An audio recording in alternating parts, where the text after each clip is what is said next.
wanted to open up a little bit here with the the funny synchronicities of the the anomalies of the radar data under the pyramids and the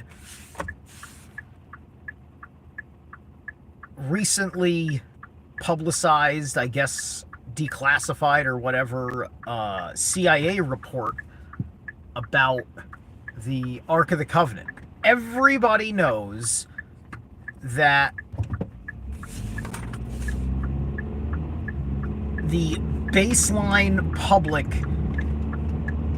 assumes that these two artifacts are connected. The pyramids of Giza, like the Christian alternative Egyptologist. Hey, what's up, Violence?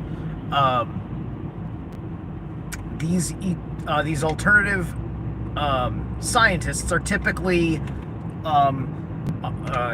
running on mythological, esoteric, biblicalism, right? So they think that the cavity that has been called the King's Chamber, with the broken box in the center of that chamber, is where they put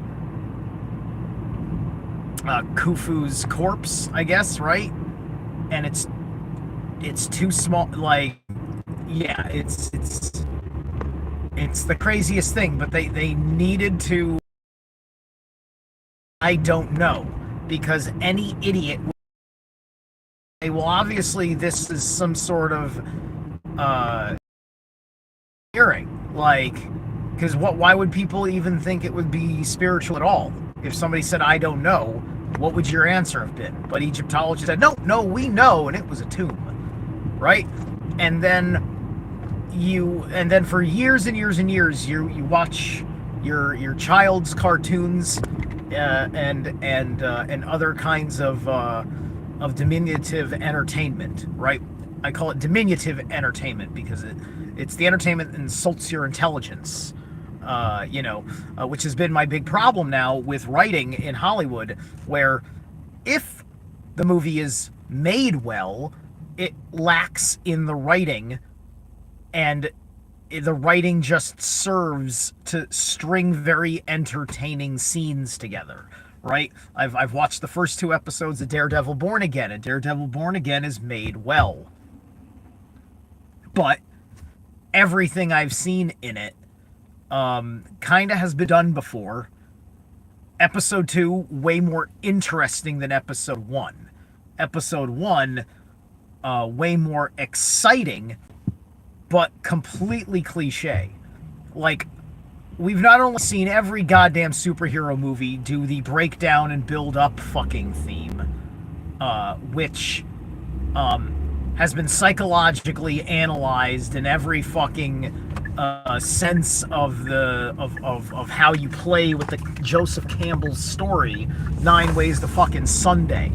And Born Again is no fucking exception to this rule at all. It's the only thing it's doing that's even mildly interesting is psychological projection of Fiska's Trump and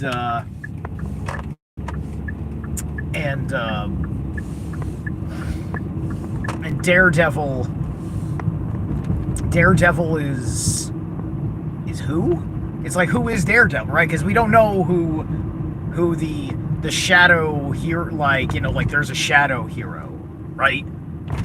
The liberating devil amongst this saintly tyrant, right? Because now the game is that if you're a righteous man, you're a tyrant, right? Because why can't you just let the unrighteous have their freedom to sin, right? That's how the radical left diminutizes certain ideas that come from the left through all these problems, right? These false dynamics, right? And so, like, that's the play that they are going to own the series by. And I know the whole thing's out, right? So obviously I don't know what I'm talking about. I'm just telling you, this is what it's just like, it's irritating to see it start a certain way, right? And knowing that it's hard pressed to be pleasantly surprised by things. And I may not necessarily be a large enough voice of what people technically want. It depends on how much interest you have in reinventing storytelling properly, which is why I like that Zaffy channel. You gotta let guys watch this. Go to Zaffy's channel if you want something just fun, just something fun. I like his shtick. I like what he's doing. It's it's for mainstream consumption, and that's good. that's it's good that there's some stuff like that that is for people that are looking for a better edge, that can't begin to truly scale the alchemical mountain or make productive value of their run down the rabbit hole, if you will, into that said abyss.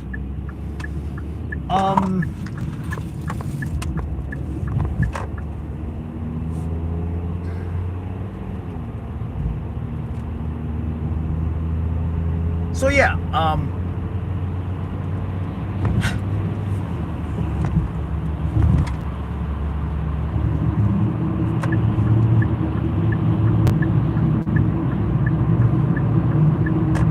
so right now everything is working under an interesting framing mechanism, right? There's an interesting framing mechanism going on. So you have the narrative around the allegations of a CIA document, and you have the narrative around the alleged proper analysis of radar data. Blurry radar data, very blurry radar data, yet, however, compelling by the manner in which you have forms. But, look, I think that the radar data is not lying. I think that there are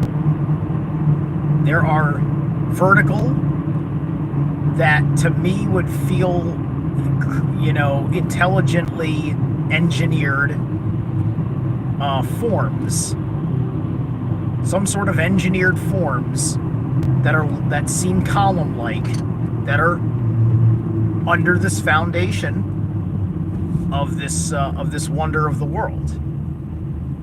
And we're finding these discoveries while we still don't understand the thing anyway, and we live in the misunderstanding of it, right?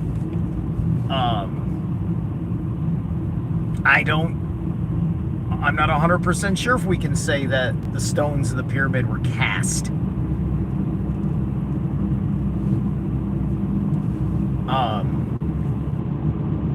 I think the evidence is compelling of a possibility of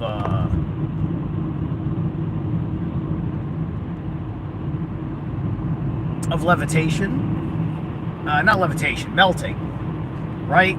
Of melting, right? Melting the stone.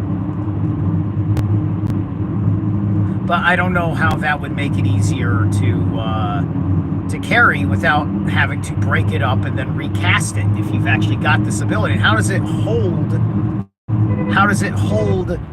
its it's more akin to liquid state. How do you hold liquid state of the stone material?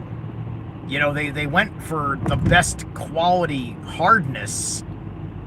Like they went for using the best stuff to take apart a mountain to build their own mountain. What are you supposed to how are you supposed to guess the engineering at all, right? Coral Castle is the closest thing that we think we know, to how we may have had a secret understanding of technology that was nothing like how we engineer things today, that gives us an explanation that you didn't need to invent a number of fucking slaves because you just needed more muscle to put under the stone. Right? But you ought to see what happens when the Amish people move a whole barn. Right? But that's still not going to be what the fucking happened. What fucking happened with the goddamn fucking pyramids. I'm sorry.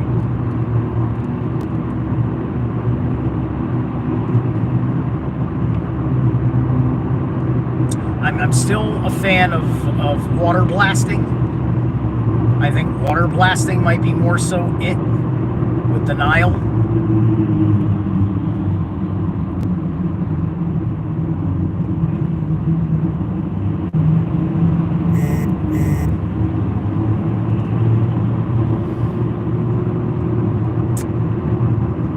But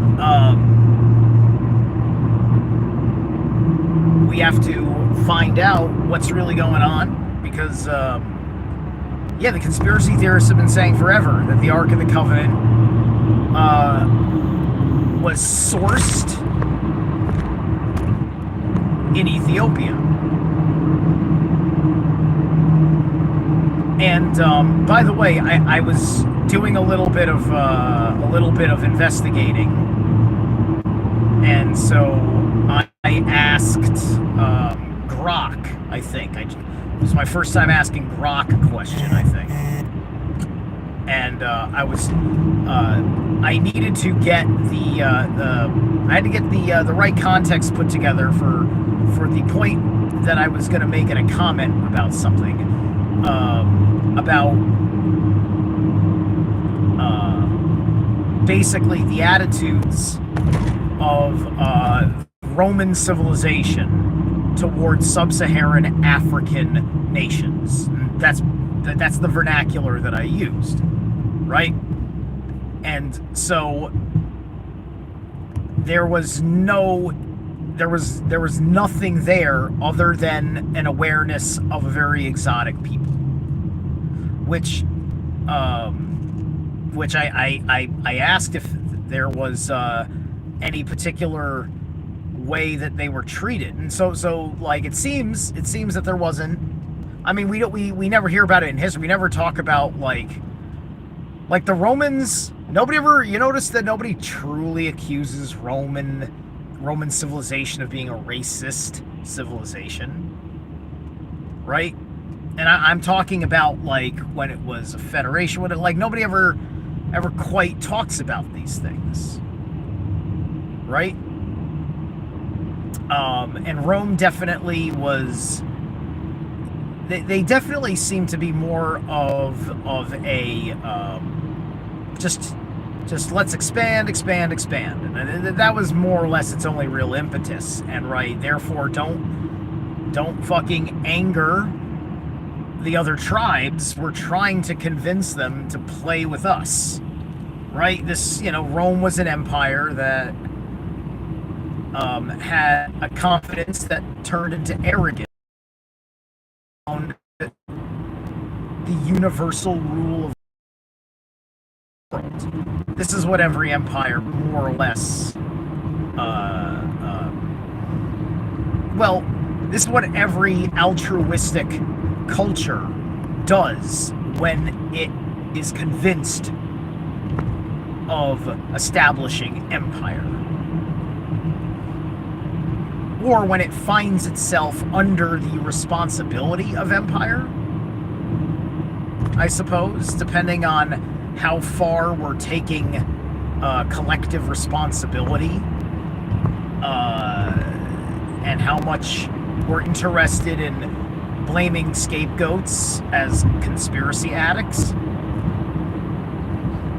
right? So, this is the deal with, like, this is why you change up your, if your rabbit hole mindset, which has been the vernacular that you've always known in this new emergent culture since 9/11, right? You're lost in the abyss. Rabbit holes are gnarly knots, labyrinthian, gets you turned around and back in the same cavity, and you're popping up, and and the hole doesn't get you anywhere, and you find less and less that is good for you the deeper that you go, because you get further and further away from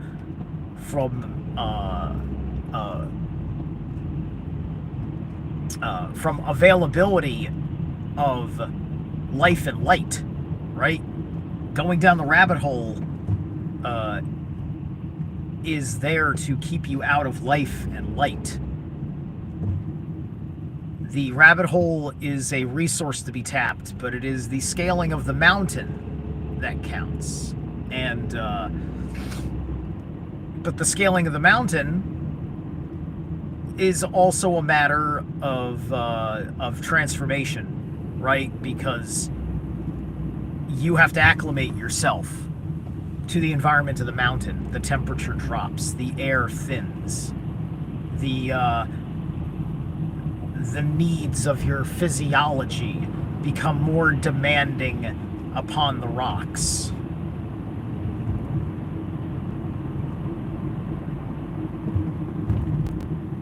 Your exposure to the sun is different with the elevation, right? However,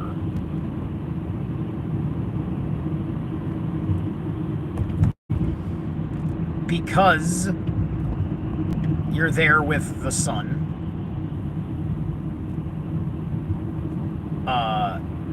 it's feel good. But the problem is also with the alchemical mountain is that it has a pinnacle that you can see, you can achieve it, and then how many times does hitting that pinnacle level you up? Or do you need another pinnacle? It may not be the tallest pinnacle in the world, and you may think that all other pinnacles are beneath you now because you've been to the tallest one, right? You hit the top of Everest.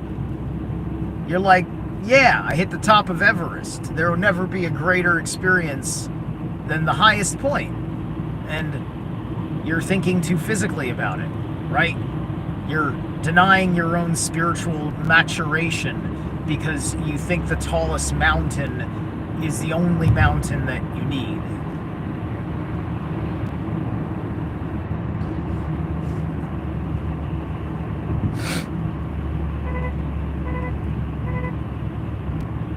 And so that mountain is a chapter, right?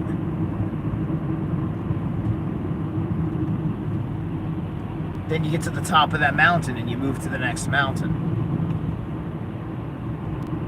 What can happen is that I think a lot of people worry about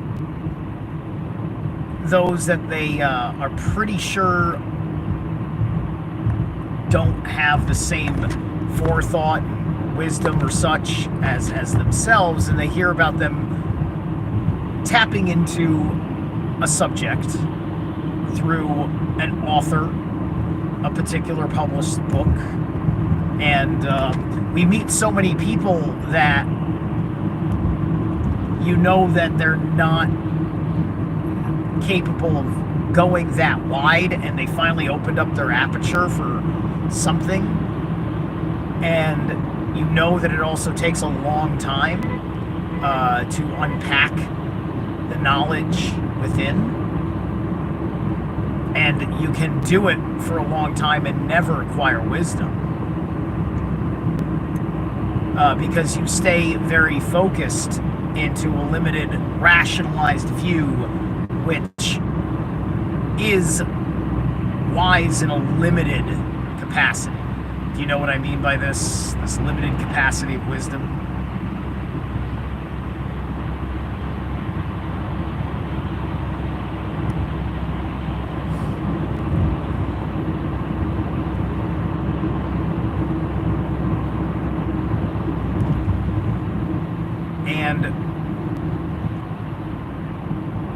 end up, we end up really just in one particular place.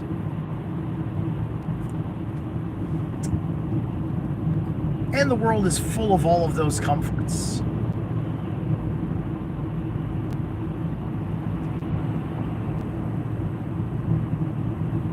And it's also therein lies the danger.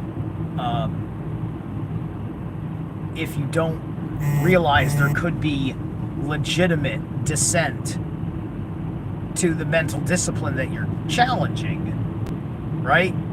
Or it becomes a long process of slowly being revealed over time what your real goals are with all of these things, and how much one has to say about them, right? And these are the voices that inform the data analysis for things like the pyramids and the things like the Ark and the erroneous history that's been building ever since, right? I mean, you want to tie the Ark to things all you want, right? We know that in Raiders of the Lost Ark, it wasn't in the pyramid. It was in an actual legitimate tomb surrounded by spiritual things. So why didn't Steven Spielberg put in the pyramid? Was he not allowed to, right? Because then again, that's another thing. If it's if as the CIA describes this particular item as this ornate thing, then I don't believe that they would have bothered to put the Ark in the pyramid and then not also have the outside complement the inside, meaning that there would have been complementary artifacts in there. There would have been markings on the wall of hieroglyphics. There would have been hieroglyphics, and there would have been art. There would have. That's all I'm trying to say, is that there would have been art. It's all. The pyramid looks like some fucking brutal postmodernism fucking engineers came into Egypt and said, hey, we'll make people in awe of our simplicity. It'll be a very big and elaborate simplicity, but the simplicity of this form, even though it's a complicated form by measurement, but it's not that. It's like, it's impressive math, to make the form and the form to have its symbolic effect and all that stuff. But it's not that hard to make something in that form once you fucking just done the math and worked out the fucking angles. And the cult of Ma'at would have fucking understood this perfectly well. Which is why there's the etymological relationship between Ma'at and math. Like, I kind of think that math maybe came from a combination of Ma'at and Thoth, is what I kind of think.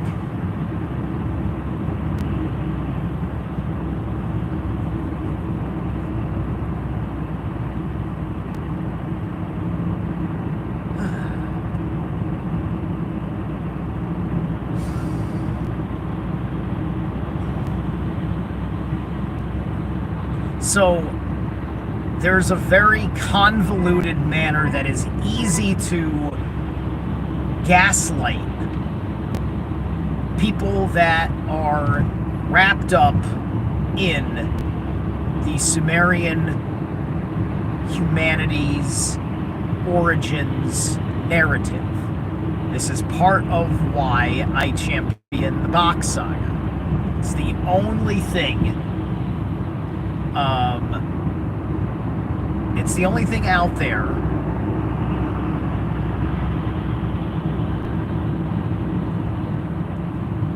outside of what people do not see yet, with the historical research coming together on the Black Earth Productions channel, which you're going to want to check that out if you haven't watched the recent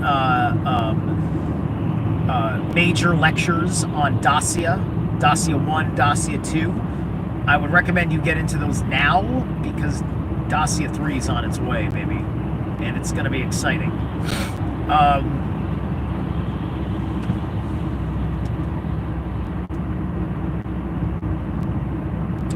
So, you know what? I think, and I think it's great that we're playing, that we're playing with these things. It's, we do ultimately tell what level of knowledge we're at. Like, there's weaknesses in our openness about what we're doing, but there's nothing wrong with what we're doing, right? But we are very, very openly naive in that respect, right? Because we can't stop for a second and start from the I don't know. Here's where I see, understand, and appreciate the quote shade on the that one can be legitimately thrown on this analysis of data. Right? I mean, for whose benefit did the CIA make that report? Right? These are all these little things that are fucking converging, right? This is correspondent with Cliff Highs talking about how 2025 is going to be a year of extreme woo. This kind of narrative may or may not be coming out as the truth. I'm certain it'll come out as paltered as all fuck. However,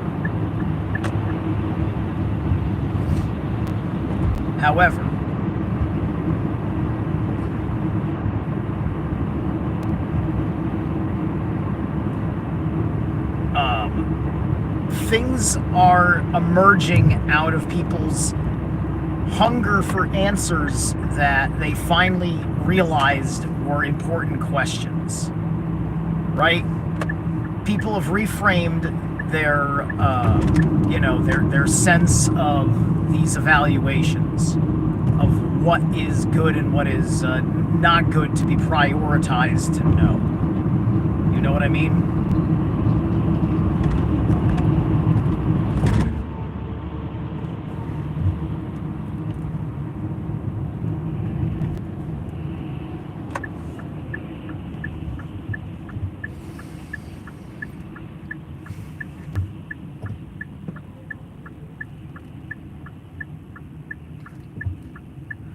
So this gets into problems of Gnosticism and everything else, right? For those who are among the profane,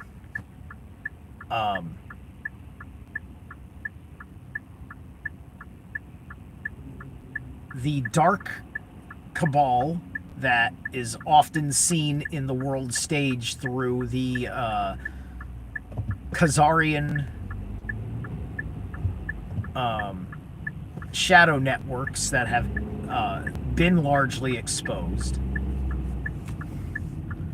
and which, by the way, may I also add that the meme going around about the Ukrainian Khazarian symbol being the symbol of Moloch is a lie.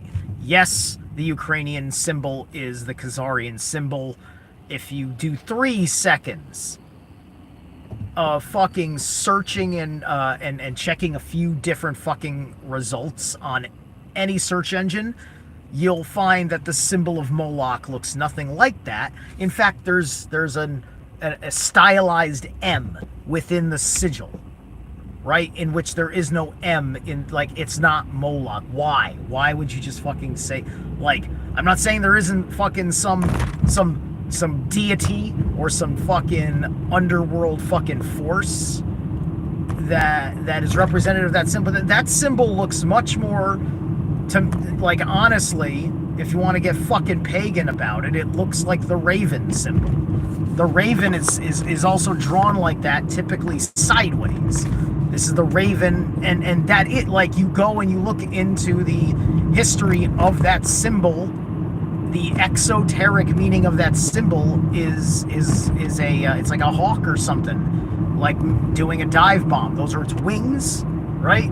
This is their, this is like their national bird, right? Their national animal. just like we have the eagle.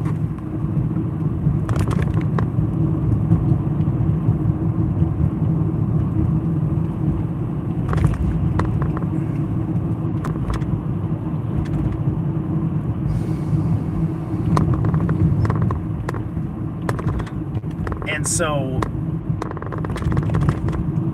I'm certain that it's a symbol for something. And one day I will probably come across that. I will need to know way more about enough things. The question is that symbol, is that a Khazarian symbol for, alone? Did the Khazarians steal it, right?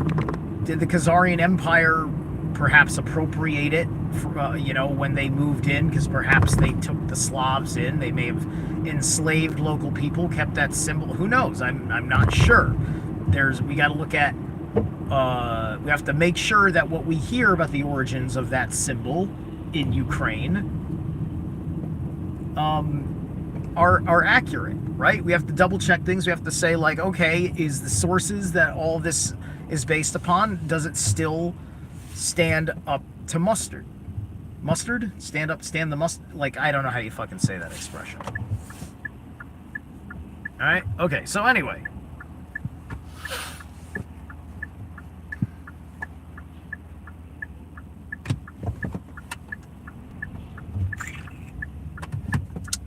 Yeah, so I do think that Cliff Eye is right. Because it's already vibing that way, because now you can just run around and you can't have a conversation about the mysteries of Egypt and stuff without the fact that you've got this this thing. There is something under the fucking pyramids. Let's it's fair and fine that the people that put it out have their analysis of the report.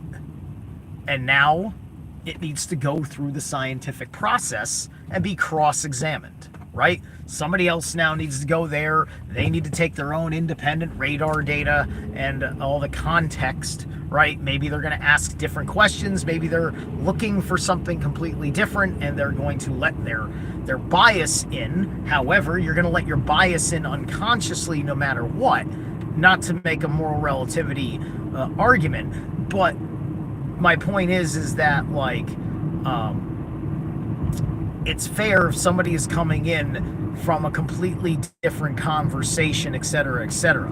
It's also just a question of, do you have the wisdom to say, like, yeah, this is what I believe because I've had a whole conversation about it, but here's the data for you to make your own conclusions. I'm just sharing my conclusions, and that's all based on these things that I admit are still assumptions.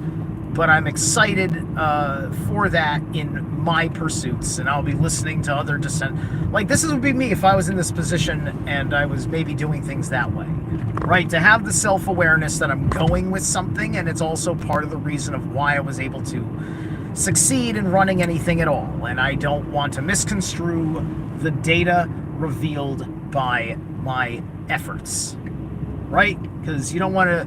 The most important thing is that you're not destroying the very fucking effort you put into things.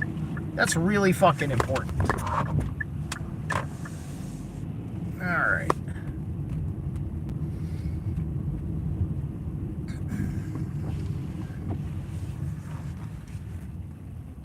So I've reached my first destination.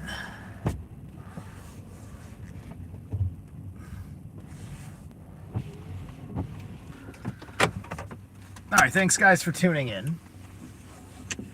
Alright, this was a pretty neat little drive rant. I'll catch you later.